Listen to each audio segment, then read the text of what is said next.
సమస్తమును ఎరిగి నెరవేరినట్లు తప్పికొను చున్నాను నేను. దేవుడు పలికిన మాటలు 7 మాటలు. 7 మాటల్లో కూడా 3 మాటలు వ్యక్తిగతంగా పలికిన మాటలు. 3 మాటలు 3 మాటలు తండ్రి అయిన దేవుడు, యెహోవా అయిన దేవుడు పరిశుద్ధాత్మతో మాట్లాడిన మాటలు 3. ఒకే మాట వ్యక్తిగతంగా మాట్లాడుకున్నాడు. 3 మాటలు అక్కడ ఉన్న ప్రజలతో మాట్లాడాడు. అమ్మా నీ కుమారుడు దాహం వేస్తుంది. 2వ మాట. 3వ మాట నువ్వు నాతో కూడా ప్రదేశంలో ఉంటావు. ఇవన్నీ శారీరకమైన మాటలు, ఆత్మీయమైన మాటలు. 3 మాటలు మాట్లాడుతూ వచ్చాడు దేవుడితోటి. ఒకే ఒక మాట మాత్రం ప్రభువా నా ఆత్మను మనకి అప్పగిస్తుంది. ఒకే ఒక్క మాట. 7 మాటల్లో కూడా దేవుడు తన స్వార్థానికి వాడుకోలేదు. 7 మాటలు కూడా తన సొంతానికి వాడుకోలేదు. తల్లి కోసం మాట్లాడుతూ వచ్చాడు. తల్లి కోసం మాట్లాడుతూ వచ్చాడు. అమ్మ ఇదిగో నీ కుమారుడు, ఇదిగో నీ కుమారుడు. యేసు ప్రభు చనిపోయిన తర్వాత కూడా తల్లి బాధ్యత అప్పగించాడు. ఈ రోజు మన తల్లి చనిపోతే, తండ్రి చనిపోతే మన తల్లి బాధ్యత నెరవేర్చే లేని భారము. మా తల్లిదండ్రులు కూడా చాలా బాధపడుతూ వచ్చారు. ఒక మాట చెప్పాలి, మా తిమోతిని దగ్గర, మా పెద్దల దగ్గర అందరూ బాగున్నారా? ఏమీలా బాగలేదు. అందరూ బాగున్నారా? ఏమీలా బాగలేదు. ఆకార మాటలు మాట్లాడుతూ వచ్చారు. యేసు ప్రభు కూడా శిలువ మీద ఉన్నప్పుడు తల్లి బాధ్యత అప్పగించి ఆయన ప్రాణం విడిచాడు. తల్లిని వదిలిపెట్టలేదు. 5వ మాట తప్పి ఉన్నాను. నాకు ఏం కావాలి? దాహం కావాలి అని యేసు ప్రభు ప్రతి మాటతో వచ్చాడు, అడుగుతూ వచ్చాడు దాహం కావాలని. అయినప్పటికీ కూడా ఆయనకు దాహం ఇవ్వకుండా చేదు చిరకను ఆయనకు అప్పగిస్తూ వచ్చారు. చేదు చిరకను ఆయన నోటికి పెడుతూ వచ్చారు. చేదు చిరక అంటే ఏంటి? చేదు చిరక అంటే ఏంటి? నాకు ఇచ్చిన టైం చాలా తక్కువ, ఎక్కువ కూడా చెప్పండి. చేదు చిరక అంటే ఏంటి? మనకు ఆపరేషన్ చేస్తారు కదా, పిల్లలు పుట్టినప్పుడు కానీ, యాక్సిడెంట్ అయినప్పుడు కానీ, తర్వాత ఏదైనా అయినప్పుడు మనకి ఏం చేస్తారు? కుట్లు వేసినప్పుడు ఏం చేస్తారు?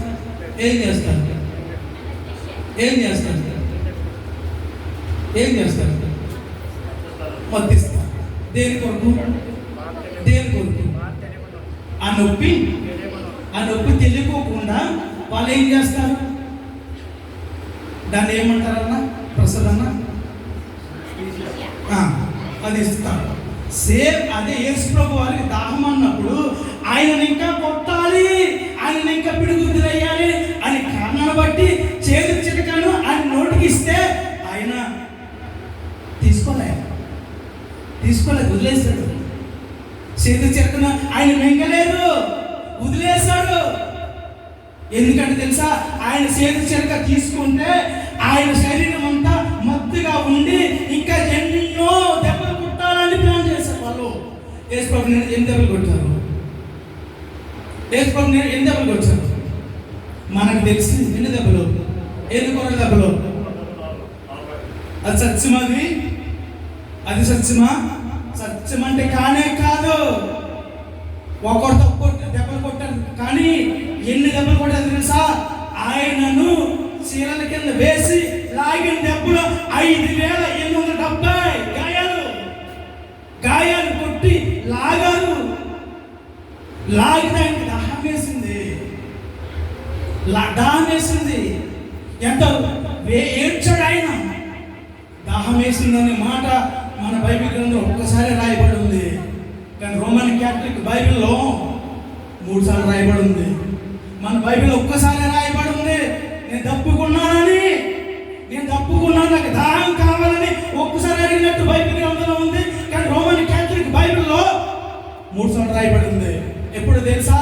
ఆయన గెత్సేమనే తోటల నుంచి ఈడ్చుకెళ్ళినప్పుడు, గెత్సేమనే తోట నుంచి ఆయన లాక్కెళ్ళినప్పుడు దాహం వేసింది. అడిగాడు, ఎవరన్నాడు? పేతురుని అడిగాడు, పేతురు నాకు దాహం కావాలి, నాకు తప్పకుండా నాకు నీళ్ళు కావాలంటే ఆ పేతురు దొరకను చూసి వెళ్ళిపోడు తప్ప నీళ్ళు చుక్కలేదు, నీళ్ళు ఇవ్వలేదండి. యేసుప్రభు తిరిగాడు, యేసుప్రభు సహవాసం చేశాడు, యేసుప్రభు పెట్టే రొట్టె ముక్కలు, యేసుప్రభు పెట్టే ఆ యొక్క చేప ముక్కలు తిన్నాడు, కానీ నీళ్ళు చుక్కలు ఇవ్వలేదండి, నీళ్ళు చుక్క ఇవ్వలేదు.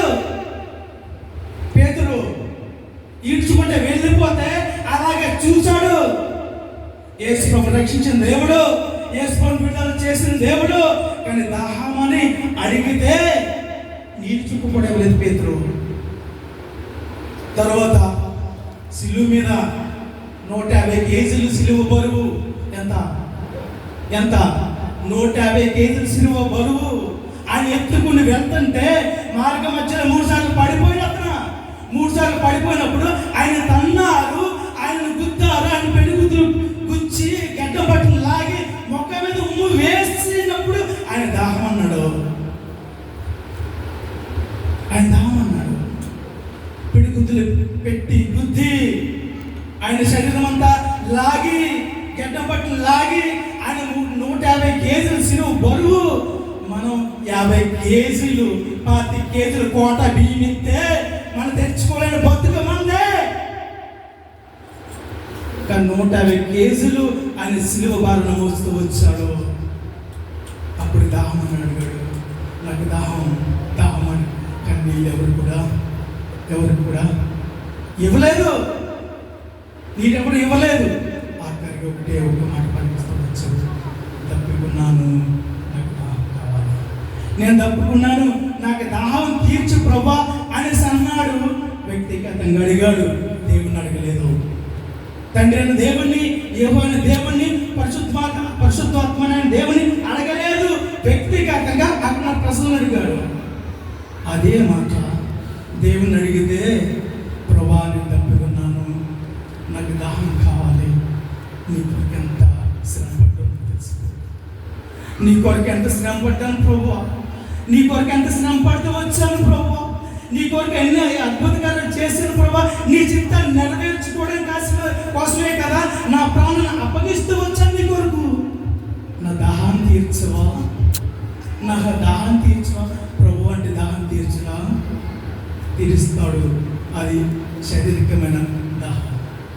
ఆత్మీయమైన దేవుని అడిగితే కనుక, ఆత్మీయమైన దేవుని అడిగితే కనుక ఆయన దాహం తీర్చడానికి ఏ వర్షమో పంపించగలడు.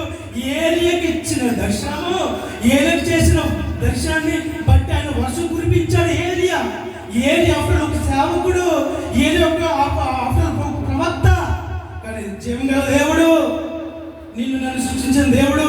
ఆయన ప్రార్థన చేస్తే, ఆయన ప్రార్థించే వర్షం కురిపించగలరా? కురిపించలేడా? వర్షం కురిపించి ఆయన దాహాన్ని తీర్చగలడు. కానీ అడగలేదు, ఆయన తండ్రిని అడగలేదు. అక్కడ ఉన్న ప్రజలు అడిగారు. ప్రజలు అడిగితే ప్రజలు ఏం చేశారు? చేదు చిరకను అప్పగించాడు. ఎందుకో తెలుసా? అది చేదు చిరకిస్తే అతని శరీరం అంతా కూడా తిమ్మిరిగా ఉంటుంది, ఇంకా కొట్టాలని ప్లాన్ చేస్తూ చేదు చిరకను అప్పగిస్తూ వచ్చారు. ఆ చేదు చిరకను దేవుడు అంగీకరించలేదు. నాకొద్దు, నేను ముట్టుకోను, ఒక నాకు దాహం వచ్చినా కానీ, నాకు ఏదైనప్పటికీ కానీ అది చేదు చిరక నాకు కానే కాదు, దాన్ని ముట్టుకోను.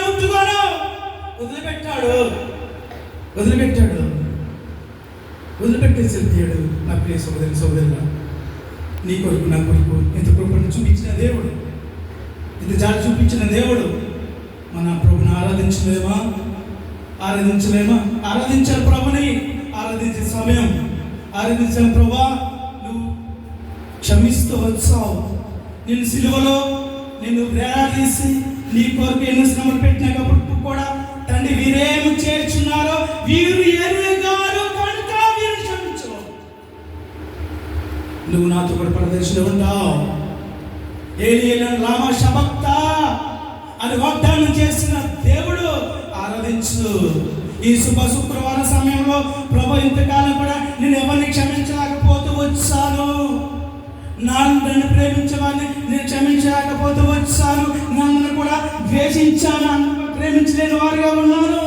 ఈ శుక్రవారం సమయంలో నేను నీకు మొరపెడుతున్నాను, నువ్వు క్షమిస్తూ వచ్చావు ప్రభా, నువ్వు శ్రమిస్తూ వచ్చావు. నేను పెడుగు తిరుగుతారు, నిన్ను ఎంతో హింసలు పెట్టారు, నీ గాయాలు రేపుతూ వచ్చారు, అయినప్పటికీ కూడా నువ్వు క్షమించావు.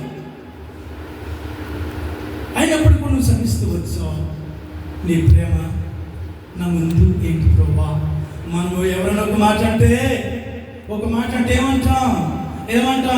ఆడు చచ్చే వరకు కూడా ఆయన మర్చిపోవాలని అంటాం. మనమా చిన్న మాట అంటే అక్క నువ్వు ఇటువంటి దారి అంటే అంటాం, నువ్వు ఇటువంటి వాడు అంటే మనం అంటాం. ఏం చెప్తాం బయట? అన్న అటువంటి చోడు నిన్ను మర్చిపోను. ఎప్పటి వరకు మర్చిపోను? చచ్చి వరకు మర్చిపోను. చచ్చి వరకు కాదు, నా ప్రాణం ఉన్నంత వరకు మర్చిపోను, లేదా నా నల్ల గుండెలో ఉన్నంత వరకు మర్చిపోను అని మనం అంటాం. ఆయన అలాగనే దేవుడు కాదు, ఆయన అటువంటి మనిషి కాదు. నన్ను ప్రేమిస్తూ వచ్చాడు. నువ్వు చేసే అపరాధం చేత పాపం చేత చచ్చిన మనలను ఆయన విమోచించుకుంటూ వచ్చాడు.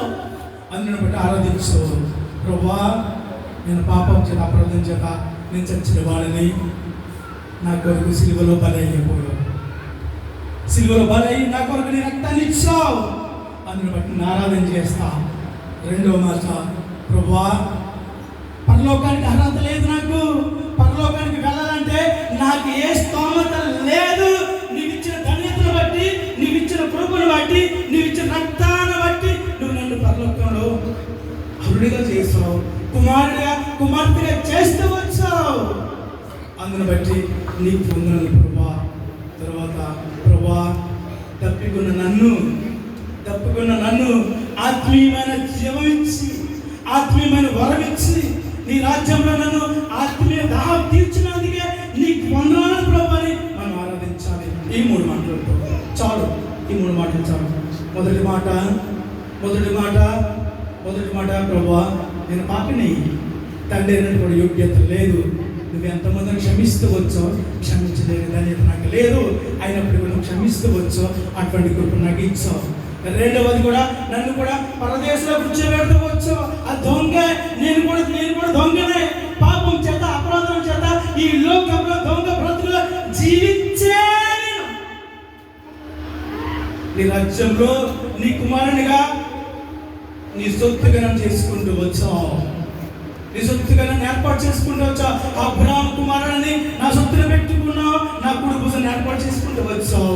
అందుని బట్టి వందనాలు.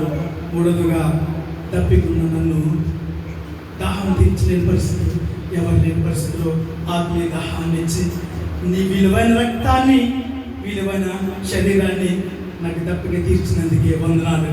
ఈ రోజుని నేను దప్పిక తీర్చబడ్డానంటే నీకు ఇచ్చిన రక్తం, నేను శరీరంగా బలంగా ఉన్నానంటే నీకు ఇచ్చిన శరీరం. ఆ రెండు లేకపోతే కనుక నీ రాజ్యానికి నేను వారసునే కానే కాదు. నువ్వు ఇచ్చావు వల్ల, నువ్వు ఇచ్చిన బలం బట్టి పొందున్నావు ప్రభా. నా కొడుకే ఇంత త్యాగం, నువ్వు ఇచ్చిన త్యాగాన్ని బట్టి పొందున్నాడు, నువ్వు ఇచ్చిన కృపకే వందనాలు. కొద్ది మాటలతో ప్రభుని ఆరాధిస్తాం. నువ్వు ఇచ్చిన సంబంధం బట్టి వందనాలు ప్రభు. దేవుడు ఆశీర్వదించి దీవించిన కాక. సమయంలో